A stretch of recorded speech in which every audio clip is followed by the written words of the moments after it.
دین اسلام کی امتیازی خصوصیات۔ الحمدللہ والصلاة والسلام علی رسول اللہ۔ سوال کیا گیا ہے، مسلمان اپنے دین کو ہی دین حق کیوں قرار دیتے ہیں اور کیا ان کے پاس کوئی مطمئن کرنے والے اسباب ہیں؟ رہنمائی فرما دیں۔ الجواب بعون الوہاب۔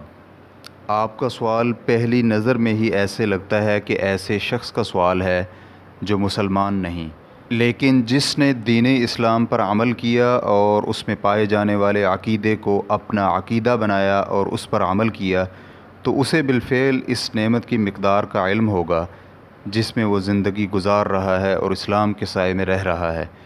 اس کے بہت سے اسباب ہیں جن میں سے چند ایک کا ذکر کیا جاتا ہے۔ نمبر 1، مسلمان صرف ایک اللہ وحدہ لا شریک کی عبادت کرتا ہے۔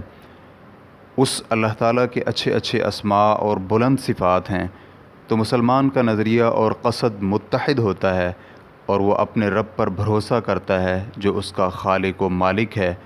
وہ اسی اللہ تعالیٰ پر توکل کرتا ہے اور اسی سے مدد اور تعاون اور نصرت و تائید طلب کرتا ہے۔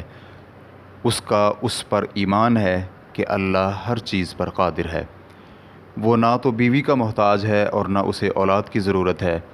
اس نے آسمانوں اور زمین کو پیدا کیا، وہی مارنے والا اور زندگی دینے والا ہے، اور وہی خالق و رازق ہے جس سے بندہ رزق طلب کرتا ہے۔ اللہ تعالیٰ ہی دعاؤں کو سننے اور قبول کرنے والا ہے، تو بندہ اسے پکارتے ہوئے قبولیت کی امید رکھتا ہے۔ وہ توبہ قبول کرنے والا اور بڑا رحیم و مہربان ہے، تو بندہ جب بھی کوئی گناہ کرتا ہے اور اپنے رب کی عبادت میں کوئی کمی اور کوتاہی کر بیٹھے تو اسی کی طرف توبہ کرتا ہے۔ وہ اللہ علم رکھنے والا اور بڑا خبردار اور شہید ہے، جس کے علم سے کوئی چیز غیب نہیں، جو نیتوں اور سب رازوں اور جو کچھ سینوں میں چھپا ہے اس سے واقف ہے۔ تو بندہ اپنے آپ پر یا پھر مخلوق پر ظلم کے ساتھ گناہ کرتے ہوئے شرم محسوس کرتا ہے، اس لیے کہ اس کا رب اس پر مطلع ہے اور دیکھ رہا ہے۔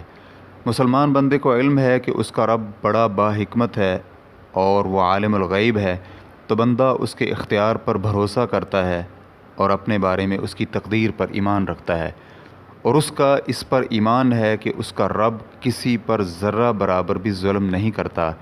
اللہ تعالیٰ نے اس کے بارے میں جو بھی فیصلہ کیا ہے اس میں بہتری ہی ہے، اگرچہ اس کی حکمت سے بندہ ناواقف ہے۔ نمبر 2، مسلمان پر اسلامی عبادات کی اثر اندازی۔ نماز مسلمان اور اس کے رب کے درمیان رابطہ ہے۔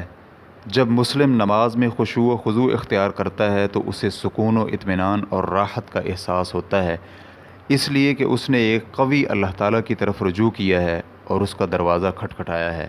اسی لیے نبی علیہ الصلاۃ والسلام بلال رضی اللہ عنہ کو فرمایا کرتے تھے، اے بلال، ہمیں نماز کے ساتھ راحت پہنچاؤ۔ اور نبی علیہ الصلاۃ والسلام کو جب بھی کوئی معاملہ لاحق ہوتا تو آپ نماز کی طرف دوڑ پڑتے، اور جسے بھی کوئی مصیبت اور مشکل پیش آئے اور اس نے نماز کا تجربہ کیا تو اس نے اپنی اس مصیبت میں مدد و تعاون اور صبر محسوس کیا۔ یہ کیوں نہ ہو، وہ تو نماز کے اندر اللہ رب العزت کا کلام تلاوت کر رہا ہے، اور اللہ رب العزت کی کلام تلاوت کرنے میں جو اثر ہے اس کا مخلوق کی کلام پڑھنے میں اثر سے مقارنہ اور مقابلہ نہیں ہو سکتا۔ اور اگر بعض نفسیاتی امور کے طبیبوں اور ڈاکٹروں کی کلام میں راحت اور تخفیف ہے تو پھر اللہ تعالیٰ کی کلام کا کیا کہنا، جو ان نفسیاتی مرضوں کے ڈاکٹر اور طبیب کا بھی خالق و مالک ہے۔ اور جب ہم زکوٰۃ، جو کہ ارکان اسلام میں سے ایک رکن ہے، اس کی طرف دیکھتے ہیں تو اسے نفسی بخل اور کنجوسی کی تطہیر پاتے ہیں، جو کرم و سخاوت اور فقراء اور محتاجوں کی مدد و تعاون کا عادی بناتی ہے، اور اس کا اجر و ثواب بھی دوسری عبادات کی طرح روز قیامت نفع اور کامیابی سے ہمکنار کرتا ہے۔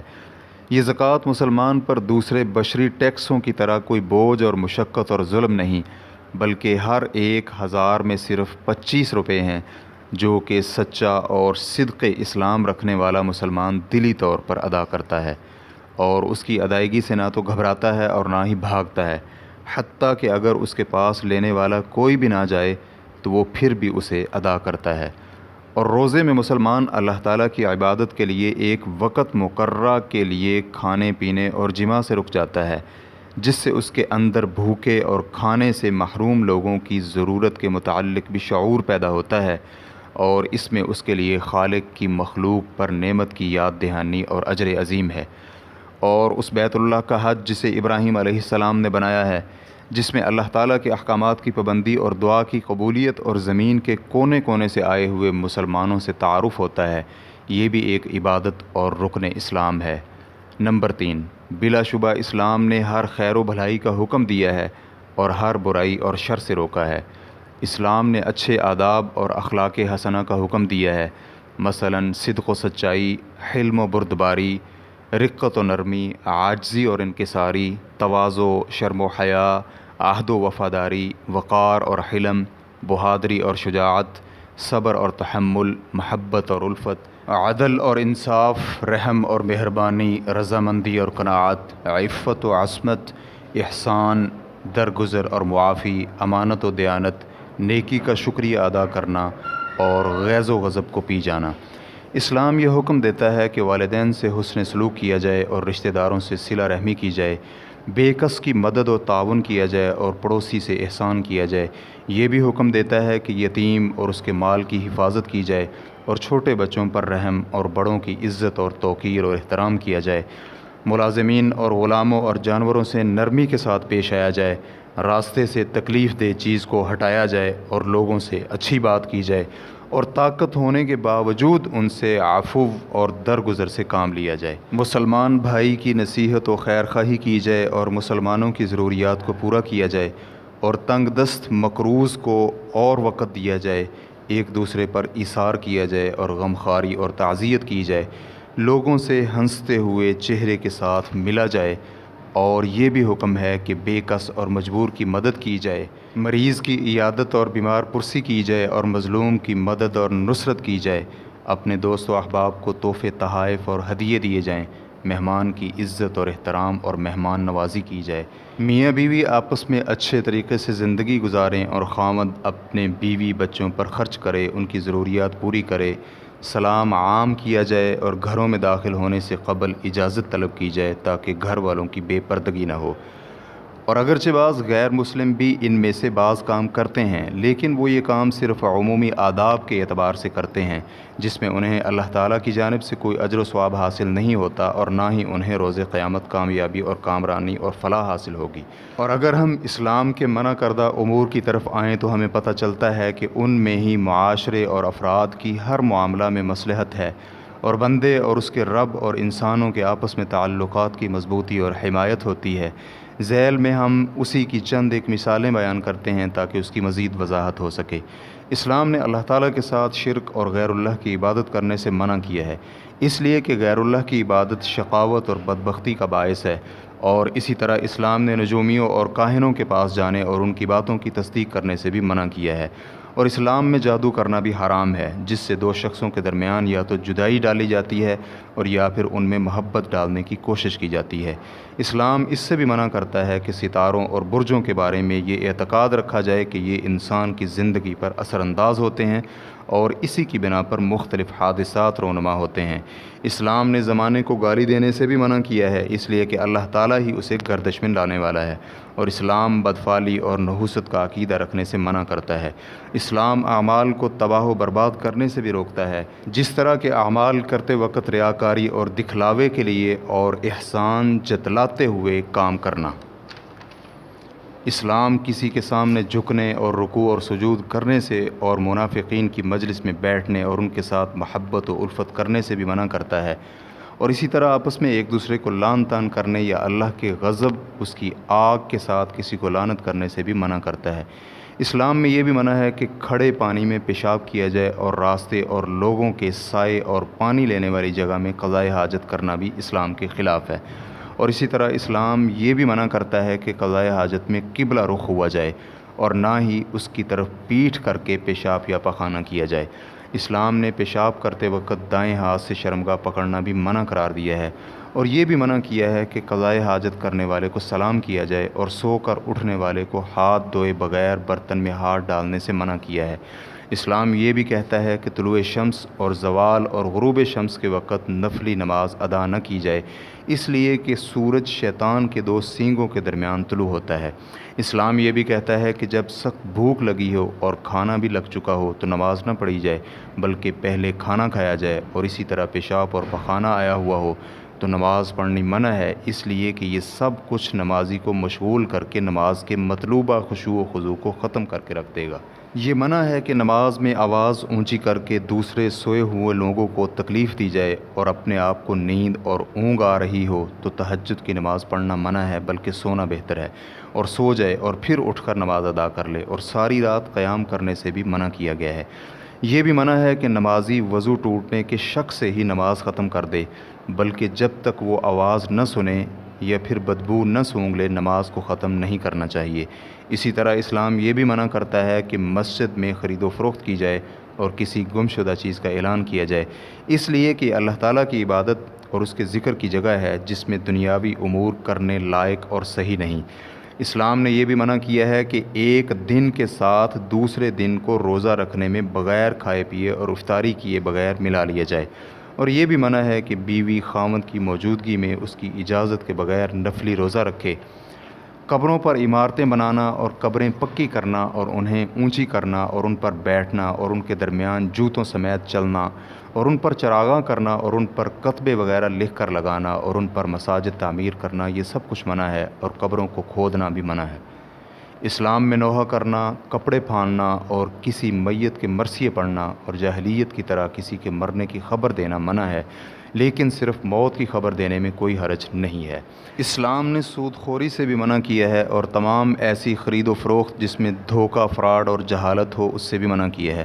خون، شراب اور خنزیر کی خرید و فروخت اور بت فروشی سے بھی منع کیا ہے، اور ہر وہ چیز جسے اللہ تعالیٰ نے حرام قرار دیا ہے اس کی کمائی اور خرید و فروخت سے منع کیا ہے۔ اور اسی طرح اسلام نے بے نجش سے بھی منع کیا ہے، اور وہ یہ ہے کہ صرف قیمت زیادہ کرنے کے لیے بولی بڑھائی جائے اور اسے خریدنے کا کوئی ارادہ نہ ہو، یہ بھی حرام اور منع ہے، جیسا کہ آج کل بہت سی بولیوں میں ہوتا ہے۔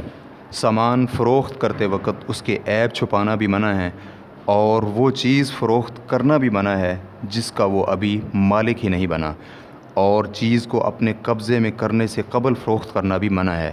کسی بھائی کی فروخت پر اپنی چیز فروخت کرنا بھی منع ہے، اور یہ بھی منع ہے کہ کسی کی خریدی ہوئی چیز کو خود خرید لے، اور اپنے کسی مسلمان بھائی کے بھاؤ پر بھاؤ لگانا بھی منع ہے، اور پھلوں کی صلاحیت کے ظاہر ہونے اور ان کے پکنے اور تباہ ہونے سے نجات سے قبل بیچنا بھی منع ہے، اور اسی طرح ماپ تول میں کمی کرنا بھی منع ہے، اور اسی طرح ریٹ بڑھانے کے لیے ذخیرہ اندوزی کرنا بھی منع ہے۔ شراکت والی اشیاء مثلاً زمین اور کھجوروں کا باغ وغیرہ میں شریک شخص کو بتائے بغیر دوسرا شخص اپنا حصہ فروخت نہیں کر سکتا۔ اسلام نے یتیموں کا مال کھانے سے بھی منع فرمایا ہے۔ اسلام میں جوا کھیلنا اور لوگوں کا مال و دولت غصب کرنا، رشوت لینا، لوگوں کا مال چھیننا اور باطل طریقے سے لوگوں کا مال کھانا منع ہے، اور اسی طرح لوگوں کا مال ضائع کرنا بھی ناجائز ہے۔ لوگوں کو ان کی چیزوں میں کمی کرنا بھی منع ہے، اور گری پڑی چیز چھپانا بھی منع ہے اور اسے اٹھانا بھی منع ہے، لیکن وہ شخص جو اس کا اعلان کرنا چاہے وہ اٹھا سکتا ہے۔ ہر قسم کا دھوکہ، فراڈ کرنا اسلام میں منع ہے۔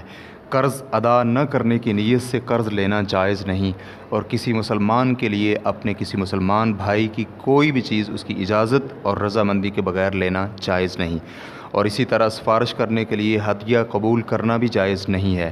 شادی نہ کرنا اور دنیا سے بالکل کٹ آف ہو جانا جائز نہیں ہے، اور اسی طرح اپنے آپ کو خصی کرنا بھی جائز نہیں ہے۔ اسلام نے ایک ہی نکاح میں دو بہنوں کو اکٹھا کرنا منع کیا ہے، اور یہ بھی منع کیا ہے کہ ایک ہی نکاح میں بیوی اور اس کی پھوپھی اور بیوی اور اس کی خالہ کو جمع کیا جائے۔ اس میں چھوٹی بڑی یا بڑی چھوٹی میں کوئی فرق نہیں ہے۔ اسی طرح اسلام نے نکاح شغار سے بھی منع کیا ہے۔ وہ اس طرح کہ ایک شخص یہ کہے کہ مجھے اپنی بیٹی یا بہن نکاح میں دے دو، میں آپ کو اپنی بیٹی یا بہن نکاح میں دیتا ہوں، تو یہ دوسری کے بدلہ اور مقابلہ میں ہوگی جو کہ ظلم اور حرام ہے۔ اور اسلام نے نکاح متعہ بھی حرام کیا ہے۔ نکاح متعہ دونوں طرف سے ایک مقررہ مدت تک ہوتا ہے، اور یہ مدت پوری ہونے پر ختم ہو جاتا ہے، جس میں طلاق کی ضرورت نہیں ہوتی۔ اسی طرح اسلام نے بیوی سے حالت حیض میں مجامعت کرنے سے منع کیا ہے۔ بلکہ اس کے طہر میں غسل کے بعد مجامعت کرنی چاہیے، اور بیوی سے دوبر پاخانہ والی جگہ میں مجامعت کرنا بھی حرام قرار دیا ہے۔ اسلام میں یہ منع ہے کہ ایک ہی عورت سے ایک شخص کی منگنی پر دوسرا شخص بھی منگنی کر لے۔ دوسرے کو اس وقت کرنی چاہیے جب پہلا اسے ترک کر دے یا پھر اسے اجازت دے دے۔ مطلقہ یا بیوہ عورت کی شادی اس کی اجازت کے بغیر کرنا اسلام نے منع کیا ہے، اور اسی طرح کمواری سے بھی اجازت لینی ضروری ہے۔ اسی طرح جاہلیت والی مبارکباد دینا منع ہے کہ اللہ آپ کو بیٹے دے، اس لیے اہل جاہلیت بیٹیاں ناپسند کرتے تھے۔ اسلام نے اس سے منع کیا ہے کہ وہ اپنے پیٹ میں پرورش پانے والے بچے کو چھپائے، اور اسی طرح میاں بیوی کی آپس کی گفتگو کو اسلام نے منع کیا ہے کہ وہ کسی دوسرے کے ساتھ شیئر کی جائے اور دوسروں کے سامنے اس کو بیان کیا جائے۔ بیوی کا خاوند کو تنگ کرنا منع ہے، اور اسی طرح طلاق کو کھیل بنانا بھی منع ہے، اور عورت کے لیے منع قرار دیا گیا ہے کہ وہ خاوند سے دوسری بیوی کی طلاق طلب کرے، یا پھر جس سے منگنی کی ہے اس کو ترک کروانے کی کوشش کرے۔ مثلاً عورت یہ مطالبہ کرے کہ پہلے اپنی بیوی کو طلاق دو تو پھر میں تم سے شادی کرتی ہوں۔ بیوی کے لیے منع ہے کہ وہ خاوند کی اجازت کے بغیر اس کا مال صدقہ کرے۔ اسلام نے منع کیا ہے کہ عورت اپنے خاوند کا بستر چھوڑے۔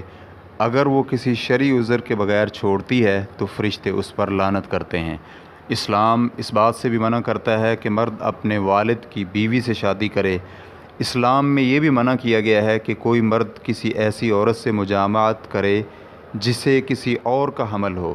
جماع میں آزاد بیوی کی اجازت کے بغیر عزل کرنا منع ہے۔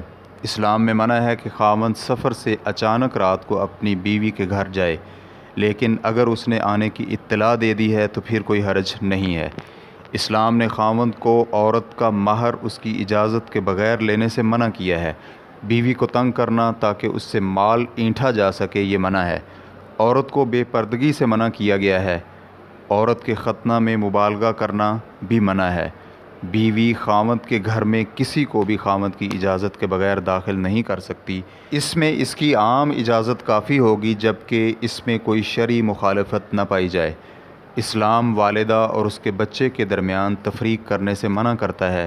اسلام بے غیرتی سے منع کرتا ہے، اور اجنبی عورت کی جانب اچانک نظر کے علاوہ دیکھتے ہی رہنے سے منع کرتا ہے، اور اسی طرح بار بار دیکھنے سے بھی منع کرتا ہے۔ اسلام میں مردار کھانے سے منع کیا گیا ہے، چاہے وہ پانی میں ڈوب کر مرے یا گردن گھٹنے یا پھر گرنے سے اس کی موت واقع ہو، اور اسی طرح خون بھی حرام ہے، اور خنزیر کا گوشت بھی حرام ہے، اور وہ جانور بھی حرام ہے جس پر اللہ تعالیٰ کا نام نہ لیا گیا ہو، اور جو بتوں یا پھر غیر اللہ کے لیے ذبح کیا گیا ہو۔ اسلام نے اس جانور کو بھی کھانے سے منع کیا ہے جو گندگی اور نجاست کھاتا ہے، اور اسی طرح اس کا دودھ پینا بھی جائز نہیں، اور ہر کچلی والا جانور کھانا منع ہے، اور پرندوں میں سے ذو مخلب یعنی جو پنجے کے ساتھ شکار پر جھپٹے وہ حرام ہے۔ گدھے کا گوشت بھی حرام ہے، اور چوپایوں کو تنگ کرنا حتیٰ کہ وہ مر جائیں اس سے بھی منع کیا گیا ہے، یا اسے چارہ نہ ڈالا جائے حتیٰ کہ وہ مر جائے اس بات سے بھی منع کیا گیا ہے، اور دانتوں اور ناخنوں سے ذبح کرنا بھی منع ہے، یا یہ کہ ایک جانور کی موجودگی میں دوسرے کو ذبح کیا جائے اور اس کے سامنے چھری تیز کرنے سے بھی منع کیا گیا ہے۔ لباس اور زیبائش و زینت، لباس میں اسراف اور فضول خرچی کرنے سے منع کیا گیا ہے، اور مرد کے لیے سونا پہننا حرام ہے۔ اسلام نے ننگے ہو کر چلنے سے منع کیا ہے، اور اسی طرح ران ننگی کرنے سے بھی منع کیا ہے۔ کپڑے ٹخنے سے نیچے لٹکانا جائز نہیں، اور نہ ہی تکبر کرتے ہوئے زمین پر کھینچ کر چلنا چاہیے، اور شہرت والا لباس بھی نہیں پہننا چاہیے۔ اسلام میں جھوٹی گواہی دینا جائز نہیں، اور پاک باز عورتوں پر بہتان لگانا منع ہے، اور اسی طرح بری لوگوں پر ہر غلط قسم کے بہتان اور تہمت لگانا بھی اسلام میں منع ہے۔ اسلام میں چغل خوری اور عیب جوئی اور برے القابات سے پکارنا حرام ہے، اور اسی طرح غیبت اور دوسرے مسلمانوں کا مذاق اڑانا اور حسب و نسب میں فخر کرنا جائز نہیں، اور اسی طرح کسی کے نسب میں طعن و تشنیع کرنا صحیح نہیں، اور اسی طرح اسلام نے سب و شتم اور گالی گلوچ اور فحش گوئی اور بد زبانی کرنا اور ڈھینگے مارنا بھی منع ہے، اور اسی طرح برائی کا چرچا نہیں کرنا چاہیے مگر مظلوم اسے لوگوں کے سامنے بیان کر سکتا ہے۔ جھوٹ بولنے سے روکا گیا ہے، اور سب سے بڑا جھوٹ نیند کے بارے میں ہے۔ مثلاً اپنی طرف سے ہی خوابیں بنا بنا کر بیان کی جائیں تاکہ اس سے فضیلت حاصل ہو اور یا پھر مالی فائدہ حاصل کیا جا سکے، یا پھر اپنے دشمن کو ڈرانے دھمکانے کے لیے، اور خود اپنے آپ کی تعریف کرنے سے بھی منع کیا گیا ہے اور سرگوشی کرنا بھی منع ہے۔ وہ اس طرح کہ 3 آدمیوں میں سے 2 آپس میں سرگوشیاں نہ کریں، اس لیے کہ تیسرا اس سے غمگین ہوگا، اور اسی طرح مومن اور مسلمان آدمی اور جو لعنت کا مستحق نہیں اس پر لعنت کرنے سے بھی روکا گیا ہے۔ فوت شدگان کو برا کہنا اور ان پر سب و شتم کرنا اس سے بھی اسلام نے منع کیا ہے، اور اسی طرح موت کی دعا کرنا یا کسی تکلیف کی بنا پر موت کی تمنا کرنا بھی منع ہے۔ اسی طرح اپنے لیے اور اولاد اور خادم اور مال کے لیے بھی بد دعا کرنا جائز نہیں ہے۔ اسلام میں دوسروں کے آگے سے اور برتن کے درمیان سے کھانا اٹھا کر کھانا بھی منع ہے، بلکہ برتن کے کناروں اور سائڈوں سے کھانا چاہیے، اس لیے کہ درمیان میں برکت کا نزول ہوتا ہے۔ اور اسی طرح برتن کی ٹوٹی ہوئی جگہ سے پانی وغیرہ پینا بھی منع ہے تاکہ وہ نقصان نہ دے، اور مشکیزے وغیرہ سے منہ لگا کر پینا بھی صحیح نہیں، اور پیتے وقت 3 سانس میں پینا چاہیے، اور اسی طرح پیٹ کے بل لیٹ کر کھانا منع ہے، اور ایسے دسترخوان پر بیٹھ کر کھانا بھی منع ہے جہاں پر شراب نوشی ہو رہی ہو۔ سوتے وقت چولہے میں آگ جلتی چھوڑ جانا بھی منع ہے، اور اسی طرح ہاتھ میں کھانے وغیرہ کی چکناہٹ لگی ہوئی ہو تو بغیر دھوئے سونا منع ہے، اور پیٹ کے بل سونا بھی صحیح نہیں، اور انسان کو گندی اور بری خواب بیان کرنے یا اس کی تعبیر کرنے سے بھی روکا گیا ہے کیونکہ یہ شیطانی خواب ہے۔ کسی کو ناحق قتل کرنا حرام ہے، اور اسلام نے فقر و غربت کے سبب سے اولاد کو قتل کرنا بھی حرام قرار دیا ہے، اور خودکشی بھی حرام ہے۔ اسلام زناکاری، لواطت، شراب نوشی اور شراب کشید کرنے اور اس کی خرید و فروخت کرنے سے بھی منع کرتا ہے۔ اسلام اس سے بھی منع کرتا ہے کہ اللہ تعالیٰ کو ناراض کر کے لوگوں کو راضی کیا جائے، اور والدین کو برا کہنے اور انہیں ڈانٹنے سے منع کرتا ہے، اور اسلام اس بات سے بھی منع کرتا ہے کہ اولاد اپنے والد کو چھوڑ کر کسی اور کی طرف نسبت کرے۔ اسلام یہ بھی کہتا ہے کہ کسی کو آگ کا عذاب نہ دو اور نہ ہی کسی زندہ یا مردہ کو آگ میں جلاؤ، اور اسلام مصلح کرنے سے بھی منع کرتا ہے۔ مصلح یہ ہے کہ قتل کرنے کے بعد اس کے مختلف اعضاء کاٹ کر اس کی شکل بگاڑی جائے، اسلام اس سے بھی منع کرتا ہے۔ اسلام باطل اور گناہ و معصیت اور دشمنی میں تعاون کرنے سے بھی منع کرتا ہے، اور اللہ تعالیٰ کی معصیت میں کسی ایک کی بھی اطاعت کرنا منع ہے، اور اسی طرح جھوٹا حلف اور جھوٹی قسم اٹھانا بھی منع ہے۔ اسلام اس بات کی بھی اجازت نہیں دیتا کہ کس کی بھی کی ہوئی کوئی بات اس کی اجازت کے بغیر سنی جائے اور ان کی بے پردگی کی جائے۔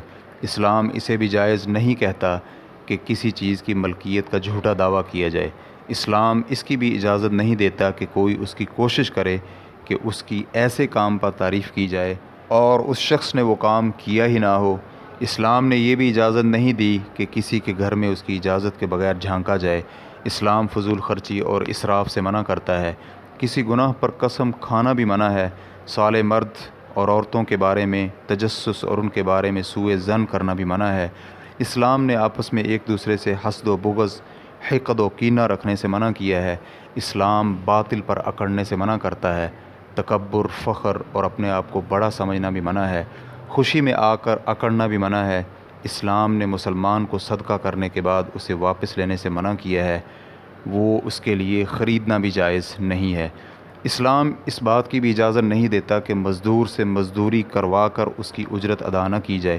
اسلام نے اولاد کو عطیہ دینے میں عدل کرنے کا حکم دیا ہے، اس میں کسی کو کم اور کسی کو زیادہ دینا منع ہے۔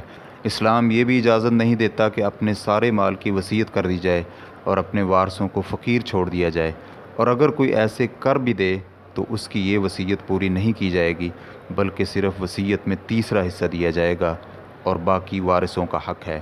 اسلام نے پڑوسی کو تکلیف دینے سے منع کیا ہے اور وصیت میں کسی کو تکلیف پہنچانے سے منع کیا ہے۔ اسلام نے یہ بھی منع کیا ہے کہ کوئی مسلمان دوسرے مسلمان سے شرعی عذر کے بغیر 3 دن سے زیادہ ناراض رہے۔ اسلام نے چھوٹی چھوٹی کینکریاں ناخنوں کے ساتھ پھینکنے سے بھی منع کیا ہے، اس لیے کہ اس سے اذیت پہنچتی ہے۔ مثلا کسی کی آنکھ وغیرہ میں جا لگتی ہے تو آنکھ ضائع ہو جانے کا خدشہ ہے اور دانت ٹوٹ جانے کا خدشہ ہے۔ اسلام نے وارث کے حق میں وصیت کرنا منع کیا ہے، اس لیے کہ اللہ تعالیٰ نے وارث کو اس کا حق دیا ہے۔ اسلام پڑوسی کو تکلیف دینے سے بھی منع کرتا ہے۔ کسی مسلمان کو اسلحہ اور چھری وغیرہ سے اشارہ کرنا بھی بھی اسلام منع کرتا ہے۔ اسلام نے ننگی تلوار سونت کر گھومنے سے منع کیا ہے، اس لیے کہ اس سے ایذا پہنچنے کا خدشہ ہے۔ بیٹھے ہوئے دو شخصوں کے درمیان بغیر اجازت تفریق کرنا منع ہے۔ اگر کوئی شرعی ممانعت نہ ہو تو ہدیہ واپس کرنا بھی منع ہے۔ بے وقوفوں کو مال دینے سے منع کیا گیا ہے۔ یہ منع ہے کہ اللہ تعالیٰ نے جو ایک دوسرے کو فضیلت دے رکھی ہے اس سے چھن کر اسے ملنے کی تمنا کرنے سے بھی منع کیا ہے۔ صدقات و خیرات کو احسان جتلا کر اور اذیت دے کر ضائع کرنے سے بھی روکا گیا ہے۔ اسلام گواہی چھپانے سے بھی منع کرتا ہے۔ یتیم کو ڈانٹنا اور سوال کرنے والے کو دھتکارنا منع ہے۔ گندی اور خبیث دوائیوں سے علاج کرنا منع کیا گیا ہے، اس لیے کہ اللہ تعالیٰ نے حرام کردہ اشیاء میں شفا نہیں رکھی ہے۔ اسلام جنگ میں بچوں اور عورتوں کو قتل کرنے کی اجازت نہیں دیتا۔ کسی کو بھی کسی دوسرے پر فخر کرنے کی اجازت نہیں۔ وعدہ خلافی کرنا منع ہے۔ امانت میں خیانت بھی نہیں کرنی چاہیے۔ ضرورت کے بغیر لوگوں سے مانگنا منع ہے۔ مسلمان پر اپنے مسلمان بھائی کو خوف زدہ کرنا منع ہے، اور بطور مذاق یا حقیقی طور پر کسی کا مال لینا اور اٹھانا جائز نہیں۔ ہبہ اور عطیہ کی ہوئی چیز واپس نہیں لی جا سکتی۔ صرف والد اپنے بیٹے کو دیا گیا عطیہ واپس لے سکتا ہے۔ تجربہ کے بغیر حکمت و علاج کرنا منع ہے۔ چیونٹی، شہد کی مکھی اور ہدہد قتل کرنا منع ہے۔ اسلام نے کسی آدمی کو دوسرے آدمی اور کسی عورت کو دوسری عورت کی شرمگاہ دیکھنے کی اجازت نہیں دی۔ صرف جان پہچان والے سے ہی سلام نہیں لینا چاہیے، بلکہ جاننے والوں اور جنہیں نہیں جانتے انہیں بھی سلام کرنا ضروری ہے۔ اور قسم کو نیکی اور اپنے درمیان حائل نہیں کرنا چاہیے، بلکہ جس میں بھی بھلائی اور خیر ہو وہ کام کر لیا جائے اور قسم کا کفارہ ادا کر دیا جائے۔ غصہ کی حالت میں کسی کا فیصلہ نہیں کرنا چاہیے۔ کسی ایک فریق کی بات سن کر بھی فیصلہ نہیں کرنا چاہیے۔ آدمی کا اپنے ہاتھ میں کوئی ننگا تیز دھار آلہ لے کر بازار میں جانا بھی منع ہے۔ کسی کو اس کی جگہ سے اٹھا کر خود اس کی جگہ پر بیٹھنا بھی منع ہے۔ کسی کے پاس سے بغیر اجازت اٹھنا بھی منع ہے۔ اس کے علاوہ بھی بہت سے احکامات اور منہیات ہیں جو انسان کی سعادت کے لیے نازل کیے گئے ہیں۔ تو کیا آپ نے آج تک کوئی ایسا دین دیکھا ہے؟ آپ جواب کو ایک بار دوبارہ پڑھیں اور پھر اپنے آپ سے سوال کریں کہ کیا یہ خسارہ اور نقصان نہیں کہ آپ ابھی تک اس کے پیروکاروں میں شامل نہیں ہوئے۔ اللہ سبحانہ و تعالی فرماتے ہیں، اور جو بھی اسلام کے علاوہ کوئی اور دین تلاش کرے گا اس سے اس کا وہ دین قبول نہیں کیا جائے گا، اور وہ آخرت میں نقصان اٹھانے والوں میں سے ہوگا۔ سورہ آل عمران آیت نمبر 85۔ اور آخر میں ہم آپ کے لیے اور اس جواب کے ہر پڑھنے والے کے لیے توفیق اور صحیح اور سیدھے راہ پر چلنے اور حق کی اتباع اور پیروی کی دعا کرتے ہیں۔ اللہ تعالی ہماری اور آپ کی ہر برائی اور شر سے حفاظت فرمائے، آمین۔ واللہ تعالی اعلم۔ اسلام QA ریکارڈنگز، مؤسسۃ الشیخ محمد صالح المنجد، المملکۃ العربیۃ السعودیہ، فتویٰ نمبر 219۔ والسلام علیکم ورحمۃ اللہ وبرکاتہ۔